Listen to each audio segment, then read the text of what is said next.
Vous savez qu'il y a plusieurs Togolais qui prennent le chemin de l'immigration, hein, qui sont à la recherche de bonheur dans d'autres pays et qui partent massivement de notre pays et qui sont souvent bloqués au niveau du Sahara ou parfois dans les pays du Maghreb.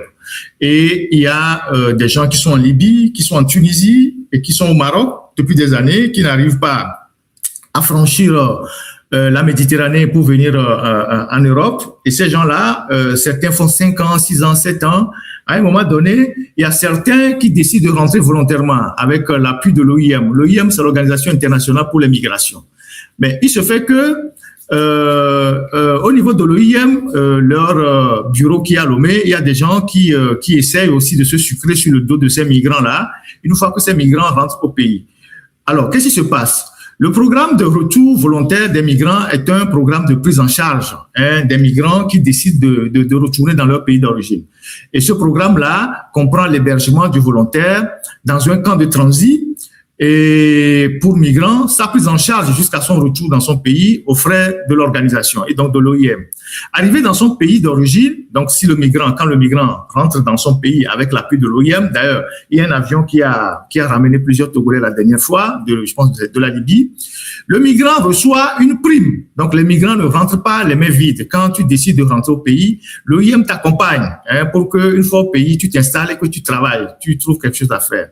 Donc, arrivé dans son pays d'origine, le migrant reçoit une prime de logement et est financé à hauteur de 1 500 000. Donc, on donne à ce migrant 1 500 000 francs CFA pour démarrer une activité génératrice de revenus. Donc, à condition que le migrant présente un plan d'affaires qui est validé par l'organisation. À Lomé, une fois les plans d'affaires validés, les migrants se confrontent maintenant à des difficultés. Quelles sont ces difficultés-là? Au lieu de leur remettre 1 500 000 francs, les gens qui sont les représentants de l'OIM à Lomé leur remettent la moitié. Donc, ils leur remettent 720 000 francs au lieu de 1 500 000 francs. Et ils conditionnent le décaissement de l'argent ou le recouvrement est conditionné par le fait d'accepter de faire des achats, des équipements mentionnés dans le plan d'affaires dans des boutiques imposées par les agents de l'OIM à Lomé. Donc, quand on t'envoie les 750 000, on t'impose que tu ailles acheter ton matériel avec lequel tu veux faire ton activité génératrice de revenus dans des boutiques que les responsables ou certains agents de l'OIM à Lomé imposent aux migrants. Et ces boutiques proposent en plus des prix très élevés aux migrants et les migrants n'arrivent pas à s'en sortir. Alors, la situation est telle qu'il y a certains migrants qui se plaignent, qui sont obligés de donner des pots de vin aux agents avant de se faire financer. Donc, on voit bien que il y a des gens qui profitent toujours de leurs frais. Après, c'est pour dire que oui, telle personne est mauvaise, mais les gens sont prêts à exploiter leurs propres frais. Et cette affaire de l'OIM à Lomé qui prend une partie de l'argent des migrants, on reviendra là-dessus. Il y a encore quel sujet?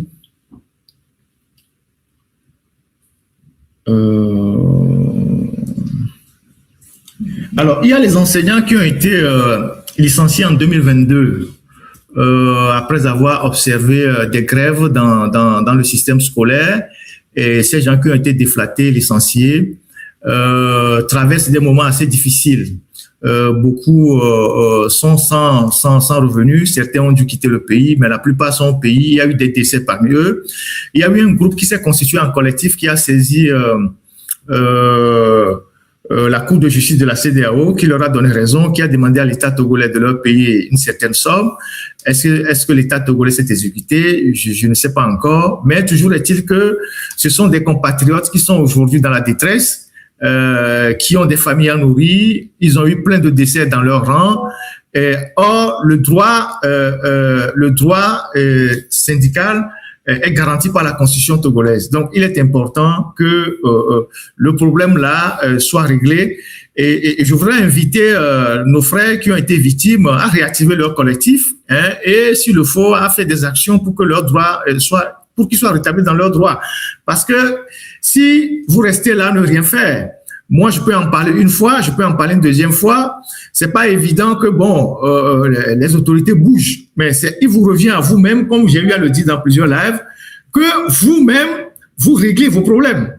Que vous, les Togolais, vous réglez vos problèmes. Moi, je ne suis que un mégaphone. Hein. Quand une histoire arrive chez moi, j'essaie de faire le nécessaire. Et quand je vois que c'est une histoire qui est bien vérifiée, j'en parle. Mais ce n'est que vous-même qui devez prendre vos responsabilités. Donc, voilà ce que moi j'ai à dire. Et vous êtes à la maison depuis 4 ans. Beaucoup parmi vous sont en train de mourir. Vous avez des droits revendiqués. Mais organisez-vous. On ne meurt qu'une seule fois.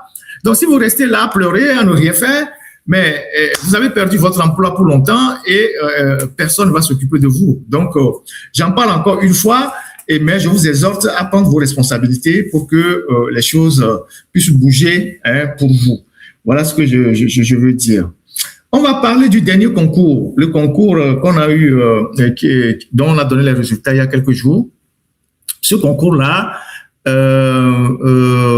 avons écrit un article le 22 et puis le 24, ils ont donné les résultats.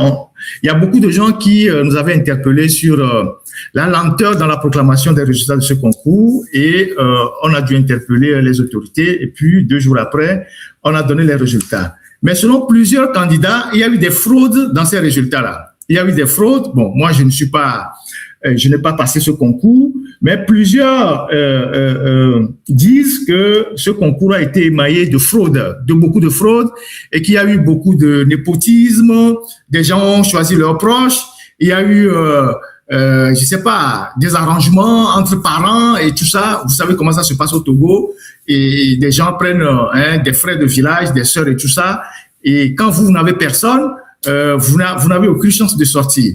Alors, on va voir un élément qui sous-tend cette fraude-là, ensemble, pendant ce direct-là. On va regarder ça ensemble.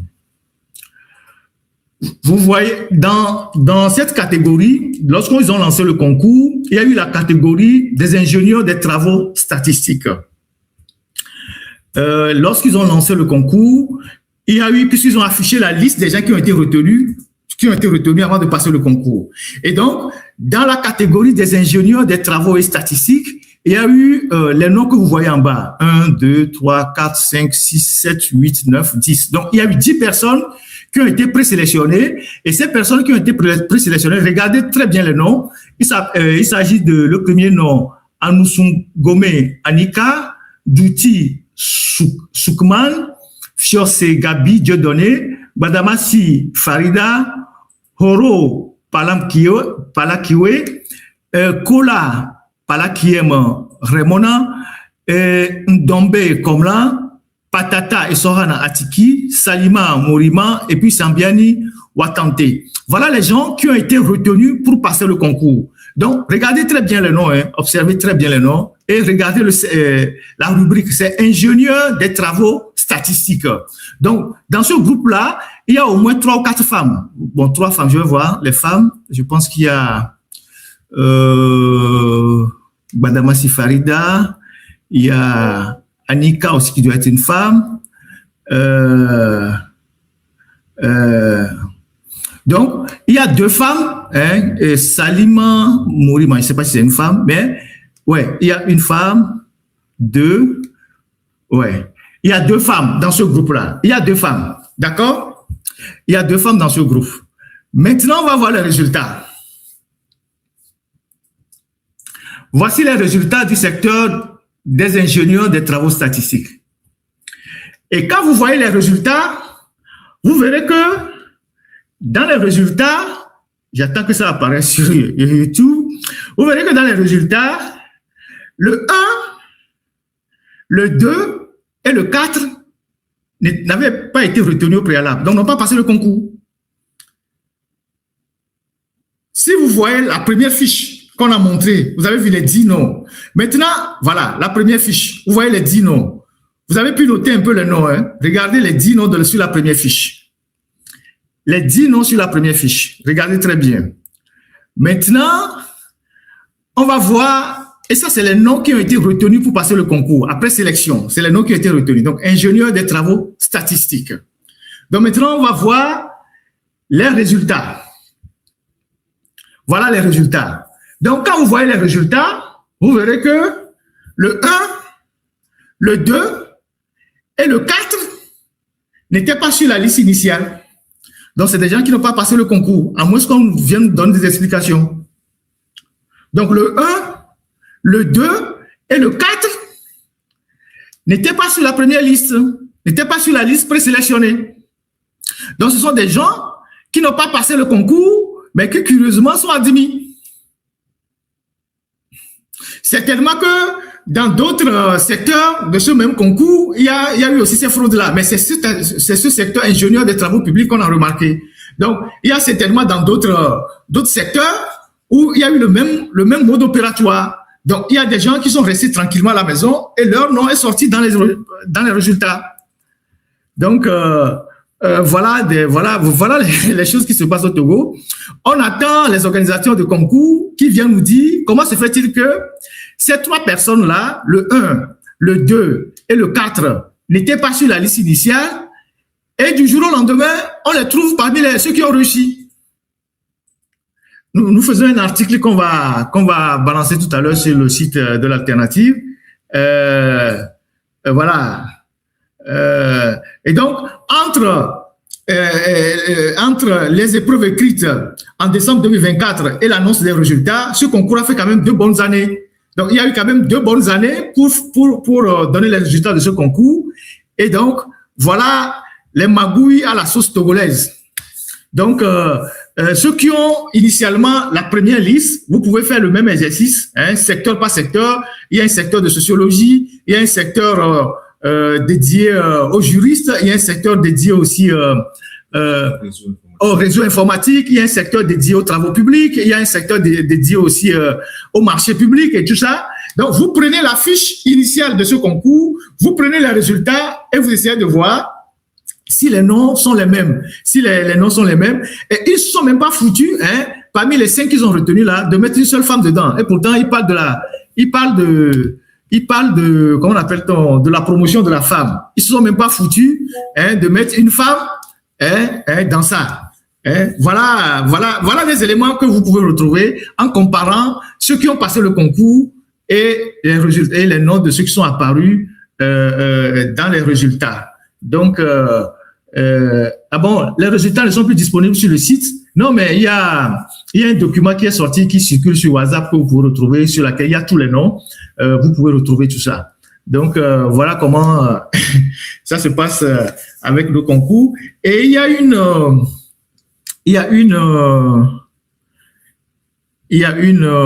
compatriote qui m'a écrit par rapport au concours, qui m'a fait état de son amertume. Je vais vous lire son message. Alors, Monsieur Ferdinand, je vous espère en bonne forme.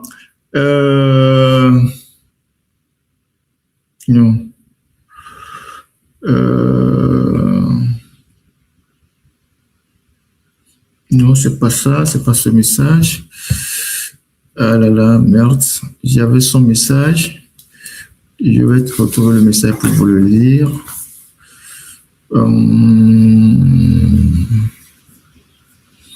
Un instant, il faut que je retrouve ce message de cette compatriote. Elle m'avait envoyé ce message, ça fait un bon de temps. Elle a une spécialité dont elle ne retrouve pas dans les concours, donc elle est bien obligée. Voilà, c'est-à-dire tu vas à l'université, il n'y a pas que elle seule, il y a aussi les handicapés, les personnes à mobilité réduite plutôt, qui m'ont beaucoup écrit pour dire voilà, nous on n'arrive pas, on n'a pas de la chance, quand on fait les concours, il n'y a pas une place réservée pour les personnes à mobilité réduite, donc il y a un gros souci. Excusez-moi, il faut que je retrouve le message, que je le partage avec vous. Malheureusement, c'est sur le téléphone. Il faut que je passe ce message-là. Donc, vous pouvez aller faire vos propres exercices. Hein. Maintenant, nous sommes à l'heure où les citoyens peuvent faire le contrôle de l'action publique. Hein. On peut faire facilement le contrôle de l'action publique. On peut garder des documents liés à une annonce. Et puis après, quand il y a les résultats, on compare. On compare pour voir si les résultats sont conformes à l'annonce qui a été faite précédemment. Tous les citoyens peuvent faire ça, peuvent regarder, faire ça. C'est un travail qu'il faut faire et voilà quoi. Et donc, vous pouvez prendre la liste là et regarder comment est-ce que ils ont bidouillé les résultats pendant le concours. Alors, en attendant que je cherche ces résultats-là, que je retrouve ce document, il y a aussi des compatriotes qui m'ont saisi par rapport à une situation un peu regrettable qui se passe à la Société des Postes du Togo. J'avais parlé de ça il y a très longtemps. Quand vous travaillez aujourd'hui, quand vous êtes stagiaire à la Société de Postes du Togo, on ne vous donne pas, il n'y a pas de, comment je dirais ça, il n'y a pas de, c'est un stage non payant. Vous voulez faire stage à la Société des Postes du Togo, vous voyez des jeunes filles, des jeunes garçons qui sont là à servir à la poste. Beaucoup sont des stagiaires, seulement les stages n'est pas payant. Ils font des stages qui ne sont pas payants et à la fin du mois, on leur donne un peu d'argent pour leur déplacement, 42 000, même pas le SMIC. Et des gens qui viennent des endroits très loin, même pour leur payer les 42 000, on leur paie ça en 2 tranches. On perçoit encore, je sais pas, une commission sur les 42 000. Je vais vous montrer le contrat qu'on leur fait signer, et vous allez voir ce qui se passe au pays. Voilà le contrat qu'on fait signer quand tu veux aller faire un stage à la poste. Est-ce que vous pouvez rapprocher ça un peu? Ça, c'est le contrat qu'on leur fait signer pour les stagiaires. Vous pouvez lire ça. C'est l'engagement qu'on leur fait signer pour les stagiaires. Le DG de la Poste, c'est M. Kwadjo Dodro Kwasi. Lui-même, il est déjà député et il est encore DG de la Poste. Donc, lui, il a un double traitement. Les enfants qui viennent faire le stage chez lui, en tant que député, il ne s'est pas battu pour leur faire un forfait de 50 000 francs ou bien de 60 000 francs par mois, alors que lui, il a une double fonction. Il leur donne 42 000 et les 42 000 là, on perçoit même des commissions là-dessus. Vous imaginez des jeunes qui quittent des endroits très éloignés pour venir travailler à la poste et qui rentrent le soir sans rien manger. Et nous sommes au Togo, c'est quand même incroyable, sans rien manger. Et à la fin, on leur donne 42 000 francs et ces 42 000 francs là, on leur paye ça en 2 tranches. En 2 tranches. C'est vraiment dommage. C'est dommage. Et on peut voir la deuxième fiche. Ces 2 fiches que ces 2 fiches, voilà. Donc, on précise bien sur la fiche si, voilà, la technique peut mettre une flèche là-dessus. 42 000. Le stage est non rémunéré à la Société des Postes du Togo. Toutefois, le candidat percevra une indemnité de déplacement de 42 000 francs CFA. Et les 42 000 là, il les paye en 2 temps. Finalement, il ne paye pas la totalité des 42 000. Il paye 40 600 aux enfants. Et ça, c'est le Togo, ça. Et le député, celui qui est directeur de la poste, il est député. Et donc, lui, il a double fonction. Il a 2 boulots. Et les enfants qui viennent faire le stage chez lui, ils ne peuvent même pas avoir le SMIC, même pas 50 000, même pas 55 000, même pas 60 000. On leur donne 42 000 juste pour le déplacement et les 42 000 là, on leur paye en 2 temps. On leur paye en 2 temps, on verse 21 000 et puis après on verse 20 000. En tout, ils ont 40 600. Voilà comment le Togo fonctionne et c'est bien dommage. Quand je vais retrouver le message de la dame qui m'a parlé de sa filière qui ne se retrouve jamais dans les concours, je vais diffuser ça. Et je n'arrive pas à retrouver ça. Je sais pas où j'ai mis ça. Je croyais l'avoir mis quelque part, mais je ne retrouve pas ça.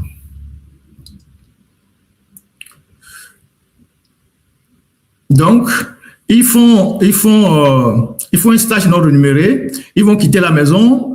Et le stage, c'est de 2 mois, 60 jours, pour 42 000 francs. Et puis après, bon, on leur prélève au paiement des 40 000. On paie d'abord 22 500 et parfois 17 500. Et donc, les stagiaires ne peuvent pas se plaindre. Il y a beaucoup de stagiaires de Lomé jusqu'à 5C qui sont dans ces situations-là. Et pourtant, le PDG, le DG, il est député. Le PCA, ils ont les grosses voitures. Et voilà, eux, ils ont la belle vie. Et les enfants, eux, qui viennent travailler, ils triment. Ce n'est pas possible que dans un pays, le Togo ne peut même pas garantir des stages rémunérés à ses propres enfants. C'est quand même incroyable. Voilà la dame. Je vous adresse ces mots, pas pour dénoncer un fait, mais pour solliciter votre aide. Je ne demande pas non plus de l'argent. Je voudrais juste que vous m'aidiez à trouver un emploi à Lomé par le biais de vos connaissances ici à Lomé. Je suis une Togolaise titulaire d'une licence en biologie et physiologie. Écoutez très bien. Bonjour, Monsieur Ferdinand. Je vous espère en bonne santé. Je vous adresse ces mots, pas pour dénoncer un fait, mais pour solliciter votre aide. Je ne demande pas non plus de l'argent. Je voudrais juste que vous m'aidiez à trouver un emploi à Lomé par le biais de vos connaissances ici à Lomé. Je suis une Togolaise titulaire d'une licence en biologie et physiologie animale à l'université de Lomé. Et depuis lors, je peine à trouver un emploi à cause du système de notre pays où notre insertion professionnelle d'un diplômé en biologie et physiologie est très difficile. Peu importe le type d'emploi, le plus important pour moi est de travailler et d'avoir des revenus pour pouvoir continuer de me prendre en charge et payer mon loyer et la suite de ma formation, cordialement. C'est une dame qui m'a envoyé ce truc-là.